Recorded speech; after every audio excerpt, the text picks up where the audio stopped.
Tadej Pogačar a assommé le Tour de France aujourd'hui. Et oui, il a distancé tous ses concurrents, plus de 2 minutes à l'arrivée sur Jonas Vingegaard, qui lui-même a déjà un écart conséquent sur tous ses adversaires, tous les autres favoris pour ce classement général.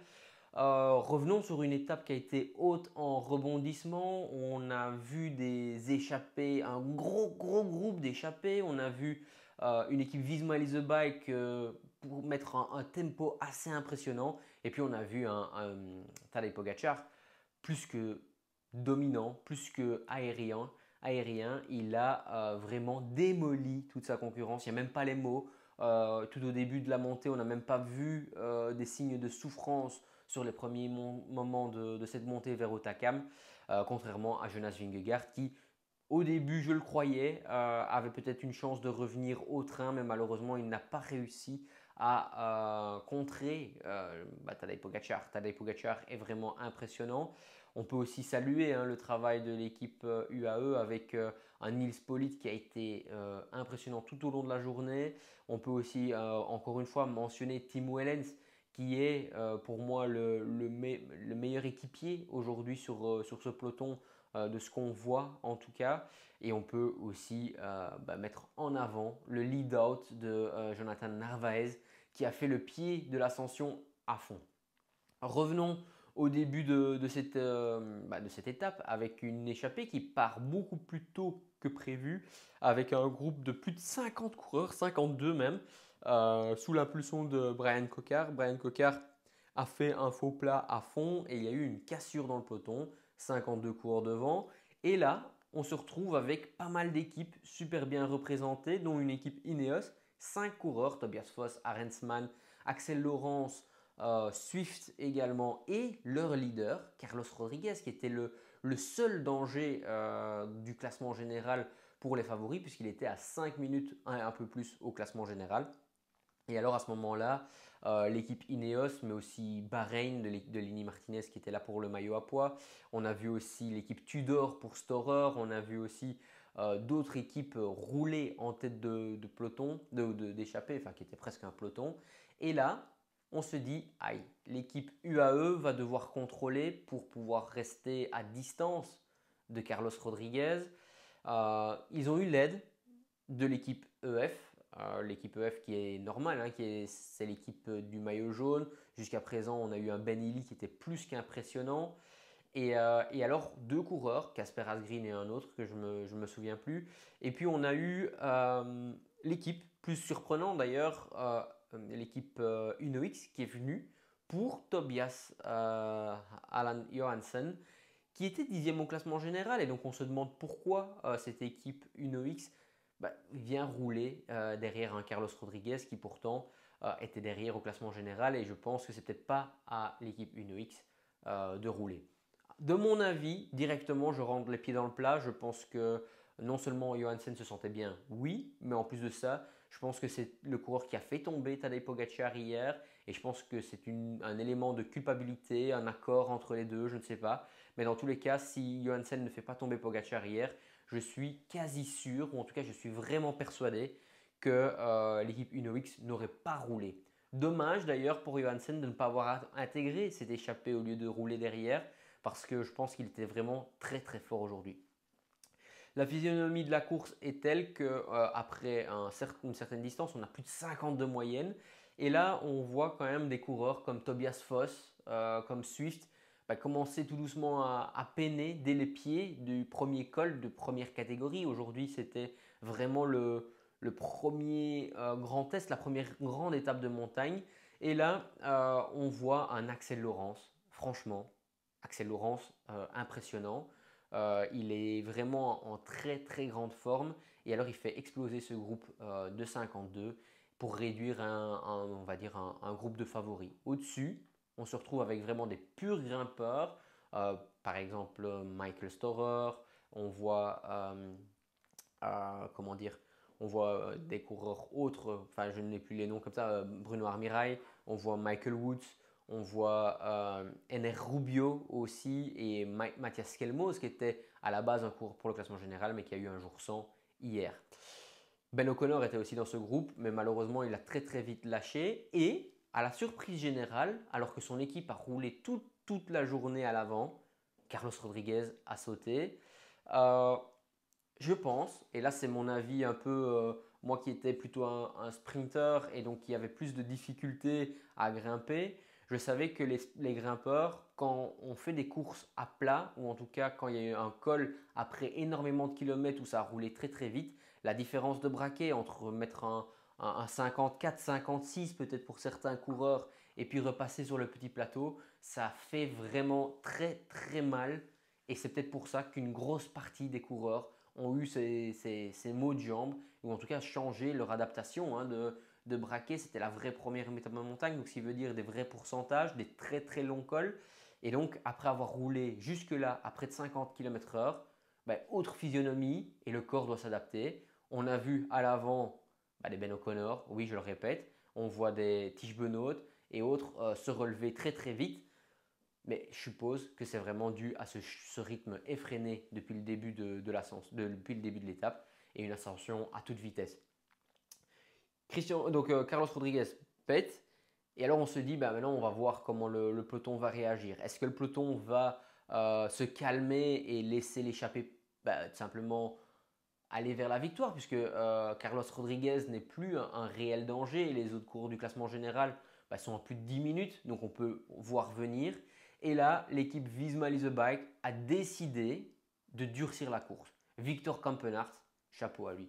Victor Campenaerts est un coureur qui m'épate énormément sur ce Tour de France. Il est parmi les meilleurs grimpeurs et les meilleurs rouleurs. Il se place extrêmement bien. C'est un ajout à cette équipe Visma Lease a Bike plus que nécessaire, plus que extraordinaire. Mais par contre, attention, en posant un rythme effréné, il fait mal à Matteo Jorgensen qui était la deuxième carte de l'équipe Visma Lease a Bike. Et donc du coup, après avoir roulé très très vite, Matteo Jorgensen, des coureurs comme Remco Evenepoel sont en difficulté. Et donc on voit un peu on voit un petit peu le yo-yo que fait ces coureurs-là. Et l'équipe Visma Lease a Bike décide à ce moment-là de réduire un peu le rythme. Est-ce que c'est une bonne chose ou pas? Sur le moment même, moi je pensais vraiment que ce n'était pas une bonne chose. Je pensais qu'il fallait abandonner la carte Matteo Jorgensen et durcir un maximum la course pour essayer d'éliminer Tadej Pogacar. Bon, bien évidemment, connaissant le scénario par la suite, je peux vous dire que ce n'était pas la bonne scénario et je pense qu'ils ont bien fait de ralentir un petit peu. Ce qui fait que les écarts avec des coureurs comme Remco Evenepoel qui ont très vite craqué n'ont pas été conséquents, qu'au sommet du Soulor, il y a quand même encore un groupe assez gros, on va dire, avec 4 Visma Lease a Bike, 4 UAE. Et alors aussi, il faut le noter parce que c'est vraiment un point qui me tient à cœur, l'équipe Arkea BNB Hotel avec 2 coureurs, Christian Rodriguez et Kevin Vauquelin, qui sont encore au sommet. Et malheureusement, le maillot jaune Ben Illy a lui complètement explosé. Alors, de ce que j'ai pu voir, c'est une insolation, une chance qu'il avait Sweeney avec lui. Il a pris énormément, il a pris un gros coup et donc du coup il ne savait plus vraiment pédaler. Il se fait reprendre par Remco Evenepoel, puis après par d'autres coureurs qui reviennent de l'arrière.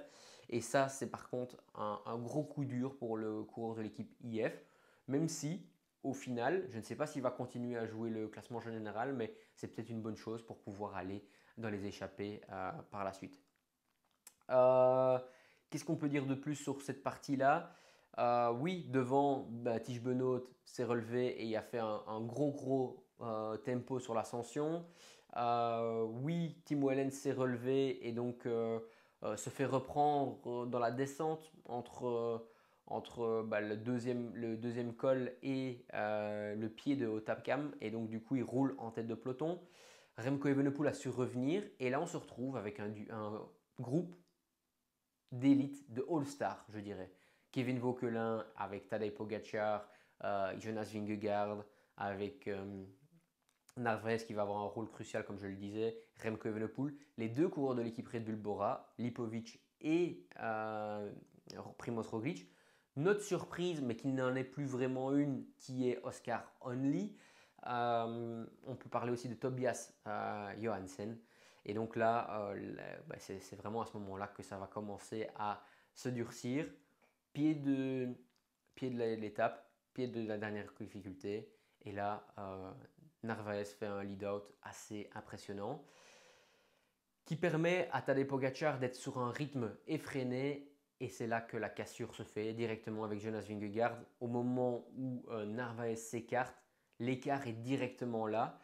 Je pense que l'équipe Visma Lease Bikes, le but de l'équipe à la base était d'éliminer les équipiers. Alors ils ont réussi à le faire avec des coureurs comme Marc Soler, avec Sivakov qui sont peut-être un petit peu en dessous du niveau auquel on les attendait. Un Adam Yates n'a pas su vraiment faire de relais non plus. Mais là, franchement, Narvaez et Tim Wellens sont les deux coureurs qui ont pu sauver aujourd'hui euh, Tadej Pogacar. Parce que Narvaez permet de faire cette cassure. C'est pas Pogacar qui a dû faire l'accélération, mais c'est son équipier. Et donc, du coup, grâce à ça, il a pu économiser de l'énergie. Et puis, Jonas Vingegaard a eu cette séparation. Donc voilà, ça c'est un peu le résumé de l'étape. On voit donc Pogacar qui monte à son rythme, qui remporte l'étape avec une aisance déconcertante. On voit un Jonas Vingegaard qui, lui, a souffert tout le long de la montée et finit à plus de 2 minutes. On voit également un Lipovic qui revient très très fort sur Jonas Vingegaard. Et puis après, on voit le reste des favoris avec Tobias Johansen, Oscar Onley et Remco Evenepoel et Vokela. Les conclusions, Enric Mas hors sujet, Carlos Rodriguez hors sujet, Ben O'Connor, etc. C'est fini. Il nous reste plus que, on va dire, une petite dizaine de coureurs dans les 10 minutes. Donc 10 minutes, il faut bien croire que c'est conséquent. Jorgensen n'est plus une menace du tout pour Tadej Pogacar. Et alors, qu'est-ce qu'on peut dire? Ouais, déjà, on peut dire que l'équipe Visma, le plan, le fameux master plan qu'ils avaient depuis le début, c'était d'user Tadej Pogacar, et ça s'est un peu retourné contre eux. J'y croyais franchement en ce plan. Malheureusement, ils sont tombés sur un coureur qui est vraiment hors norme, hors du temps, au-dessus de tout. Et là, franchement, il n'y a pas des mots. J'ai pas les mots par rapport à Tadej Pogacar. J'ai jamais vu ça, un mec qui savait être à la gagne au Tour des Flandres, à la bataille sur le Paris-Roubaix, gagner une étape de montagne, gagner Liège-Bastogne-Liège, etc., etc. J'ai jamais vu ça. Ici, encore une fois, cette aisance, le fait de monter sur le grand plateau, sur une grosse partie de l'étape, une grosse partie de la dernière montée, c'est plus qu'impressionnant. Et je vais être honnête avec vous, je ne vais pas parler trop de Tadej Pogacar parce que il a tellement écrasé la concurrence que demain il va y avoir un contre-la-montre et je ne vois pas qui pourrait l'inquiéter ou en tout cas lui reprendre du temps. Ça c'est une quasi-certitude. Jonas Vingegaard, je vais revenir là-dessus. Pour moi, il est à un très bon niveau, mais il n'est pas assez fort par rapport aux autres et par rapport à Tadej Pogacar et pas assez fort par rapport aux autres non plus. Parce que dans les dernières années, on a vu un Jonas Vingegaard, l'air de rien, un peu écrasé. Le reste de la concurrence, on savait que la bataille était toujours entre Tadej Pogacar et Jonas Vingegaard. Et là, cette fois-ci, on regarde que la bataille avec les autres coureurs comme Lipovic, comme Remco Evenepoel, il n'y a pas tellement d'écart pour l'instant. Alors oui, il y a des écarts, mais pas conséquents. L'écart entre Pogacar et Vingegaard est bien plus grand et bien plus disproportionné que l'écart avec les coureurs qui le suivent. Et donc ça, il va falloir un peu faire attention, surtout que maintenant, certains coureurs, on le sait, dans la deuxième, troisième semaine, ont tendance à prendre des coups. Des coureurs comme Carlos Rodriguez l'ont fait aujourd'hui. Et donc, pourquoi pas d'autres coureurs dans les prochaines étapes aussi prendre des coups, un Johansen ou alors un Oscar Onley. Alors, on le voit, les autres équipes roulent les uns contre les autres, ça c'est sûr. Maintenant, voilà, je pense qu'il va falloir faire très très attention pour Jonas Vingegaard. Pour Jorgensen, je pense qu'il va maintenant vraiment se dédier en tant qu'équipier et c'est pas plus mal. Mais voilà, je ne sais pas s'ils vont vraiment encore essayer ou directement se concentrer sur la deuxième place. Parce que l'air de rien, une deuxième place, c'est quand même assez important. Gagner un premier grand tour sur le Giro, faire deuxième du Tour de France, ça serait une saison plus que réussie. Même si ils sont venus sur le Tour pour battre Tadej Pogacar et ils n'y arrivent pas. Est-ce que le fait d'avoir couru sur tous les lièvres avec Van Aert, avec Simon Yates aurait changé quelque chose? Je ne sais pas, la seule chose que je peux dire, c'est que Simon Yates aujourd'hui, il a très vite explosé. S'il avait pu s'économiser quelques fois, pourquoi pas aider Jonas Vingegaard. Maintenant, je reste persuadé que les écarts auraient été les mêmes et que finalement le résultat n'aurait pas changé. Et donc c'est peut-être un peu pour ça, c'est un aveu de faiblesse, je pense, que Visma Lease a Bike est en train de jouer les étapes. Euh, on peut revenir sur le cas Lipovic. Lipovic a clairement pris l'ascendant sur Primoz Roglic. Lipovic est un coureur qui, depuis quelques années, monte en puissance. L'équipe Red Bull Bora a tout intérêt à jouer sa carte avec un coureur allemand dans une équipe allemande. Et en plus de ça, il est vraiment pas loin en montagne d'un Jonas Vingegaard. Et demain, sur le contre-la-montre, sur un contre-la-montre vraiment en montée, je ne vois pas comment il ne pourrait pas être au même niveau que Jonas Vingegaard, ou en tout cas dans les alentours. Donc, surprise, non. Maintenant, je pense qu'il est un peu au-dessus de ce à quoi je m'attendais.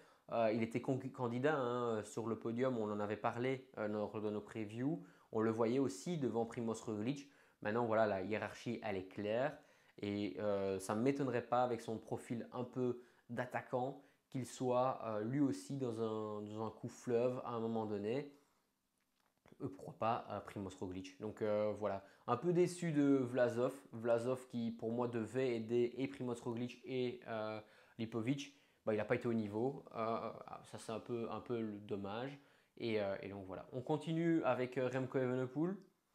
Aujourd'hui, l'étape de Remco Evenepoel m'a semblé un peu comme celle de Joao Almeida à chaque fois. Donc, dès les pieds d'école, il monte à son rythme. Et puis, au final, son rythme est monstrueux, mais pas assez que pour suivre les tout meilleurs. Donc, voilà, je suis un peu mitigé sur l'étape de Remco Evenepoel, puisqu'au final, c'est une étape sur laquelle il ne perd pas tellement de temps. Il reste troisième au classement général. Maintenant, on a vu des faiblesses dans son équipe. On a vu Valentin Paré-Peintre qui est vraiment pas du tout au niveau. On a vu un Skakman qui est peut-être avec Van Wilder les deux seuls qui peuvent vraiment aider. Et pour moi, il faut reconstruire cette équipe soit avec Remco et donc du coup vraiment construire autour de lui, soit il faut repartir sur les classiques et alors à ce moment-là, on oublie le cas Remco Evenepoel qui va alors dans une autre équipe et alors ce serait vraiment une belle solution, mais rouler comme ça avec les moyens du bord et ainsi de suite, c'est pas du tout ce à quoi on peut s'attendre d'une équipe comme Quickstep, Soudal Quickstep.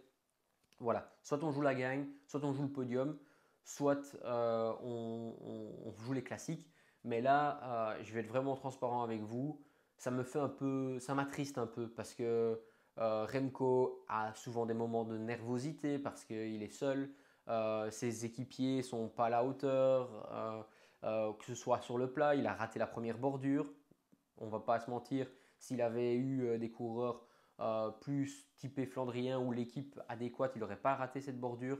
En montagne, il est esselé. Donc voilà, pour moi, c'est un gros point d'interrogation.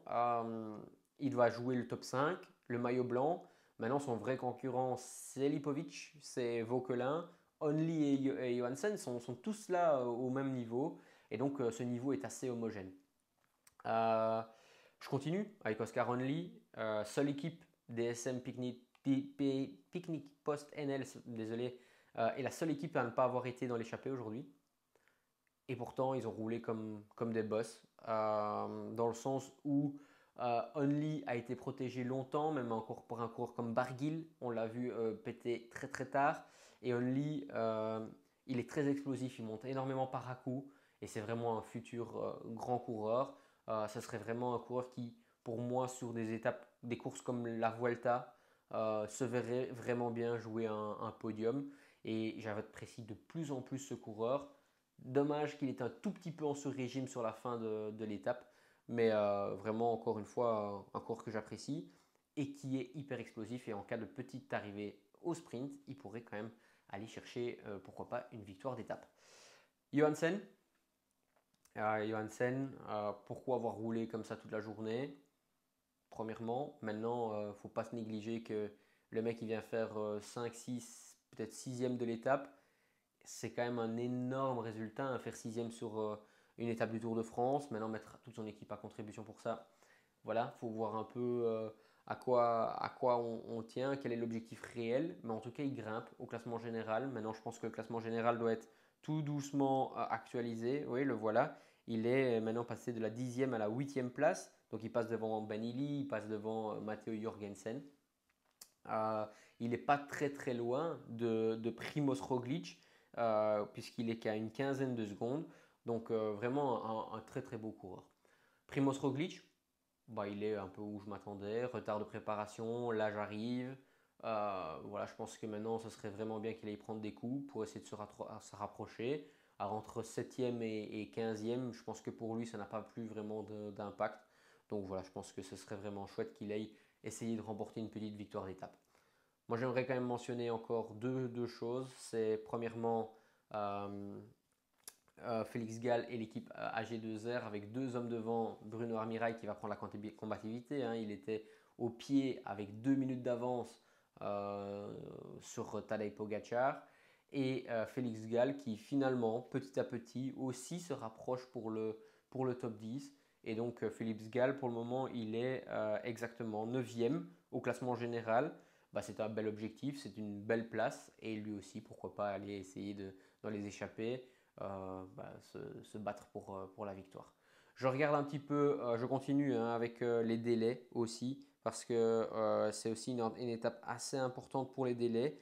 On le sait, ça fait plus de 49 minutes maintenant que les coureurs sont arrivés et tous les coureurs ne sont pas encore là. Alors hop, je regarde et hop, voilà. Et voilà, donc on y est. 171 coureurs dans les délais. Ça veut dire que tout le monde atteint son objectif.